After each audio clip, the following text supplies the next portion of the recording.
भारत त्याने स्त्री, अबला, म्हातारे, रोगी यांना हात न लावता त्यांचे रक्षण करण्याचा शिवरायांनी स्थापित केलेला नियम तो विसरला आणि त्याने स्वतः निधीने लढवलेल्या त्या गडाच्या मालकीवर म्हणजे स्थळीवर अतिप्रसंग करण्याचा प्रयत्न केला. शिवरायांना मावळ्यांच्या विजयाची वाट असं समजली आणि सकुनीत गायकवाडांच्या कर्माची सकुनीने तिला कैद करून अंधारात उतर टाकले. राजे गडीत गेले तरी सावित्रीला आणण्याची आज्ञा दिली. सावित्री गांगरलेली घाबरलेली होती. आता मला कसं होणार? आज शिवाजी मला आणि माझ्या चिमुकल्या बाळाला मारून टाकणार. किती कीर्ती यायची होती शिवाजीची. पण ते सारं कुठं निघालं.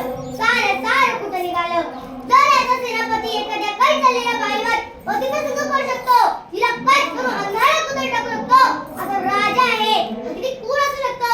सावित्रीचे विचार तिकडे सुरू झाले. तिने महाराजांना आठवत घातली. महाराज माझ्या बाळाला मारू नका महाराज. तिचे करुण शब्द ऐकून महाराज गैरवरले. त्यांच्या बाळाला आणण्याची आज्ञा दिली. त्यांनी ते बाळ हातात घेतले. सावित्रीचे काळे धडधड होते. पुढे शिवरायांनी आज्ञा केली की सावित्रीला बंदमुक्त करा. ती पळत जाऊन महाराजांच्या पायावर पडली. महाराज माझ्या बाळाला मारू नका महाराज. शेवटी शिवाजी राजांच्या मुखातून शब्द बाहेर पडले. ताईसाहेब कोण म्हणलं मी तुम्हाला मारणार? या बाळाला मारणार? तुम्हाला ताई म्हटलंय. म्हणजे आम्हाला माझा भाचा नव्हे. मी माझ्या भाच्याला पहिल्यांदा भेटतोय. तर काहीतरी दिलंच पाहिजे. बाळाच्या दूध भातासाठी ही जिंकलेली गाडी मी त्याला देतोय आणि आजूबाजूचे प्रदेश तुमच्या चोळी मागण्यासाठी. सावित्री आश्चर्याने महाराजांकडे पाहते. महाराज स्मित हास्य करतात. नंतर शिवाजी महाराज सकुनीकडे नजर वळतात. काय सकुनी, काय केलं तुम्ही?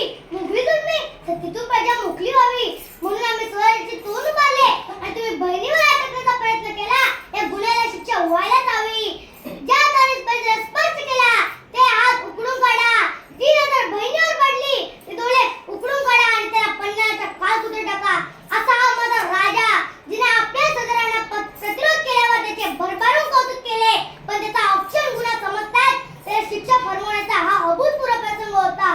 शिवराय तिथून निघून गेल्यावर त्या नाईपणाचा जगासमोर आदर्श ठेवण्यासाठी सावित्री तेथील शिवरायांच्या एका हातात बाळ व एका हातात दूधवाटी असे असलेले शिल्प करून